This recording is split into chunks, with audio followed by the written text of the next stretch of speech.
ડભોઈ શિનોર ચોકડી પાસે નર્મદા કેનાલ પર રોડ પહોળો કરવાની કામગીરી છેલ્લા 1 મહિનાથી અચાનક બંધ કરી દેવામાં આવતા સ્થાનિક રહીશો અને વાહન ચાલકો રોષે ભરાયા છે।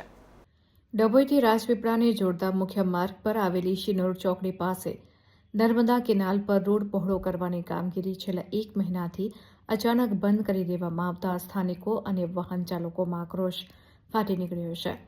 તંત્ર અને કોન્ટ્રાક્ટરની ઘોર બેદરકારીને કારણે અહીં ગમે ત્યારે મોટી હોનારત સર્જાય તેવી ભીતિ સેવાઈ રહી છે। અહીં ખુલ્લા સળિયા અને ઊંડા ખાડા પડેલા જોવા મળી રહ્યા છે, તો કેનાલની બંને સાઈડ પર નાણાંના વિસ્તૃતીકરણ માટે ખોદકામ કરવામાં આવ્યું છે।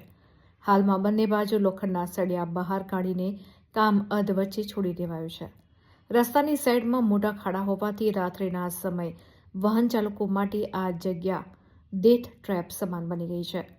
ડભોઈથી રાજપીપળા, પોઈચા, કરનાળી, શિનોર, ચાણોદ અને સાદલી જેવા મહત્વના સ્થળોને જોડતો આ મુખ્ય રસ્તો છે।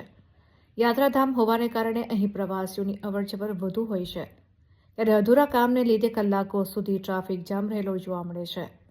1 મહિનાથી કામ બંધ હોવા છતાં તેનું ચોક્કસ કારણ હજી સુધી બહાર આવ્યું નથી।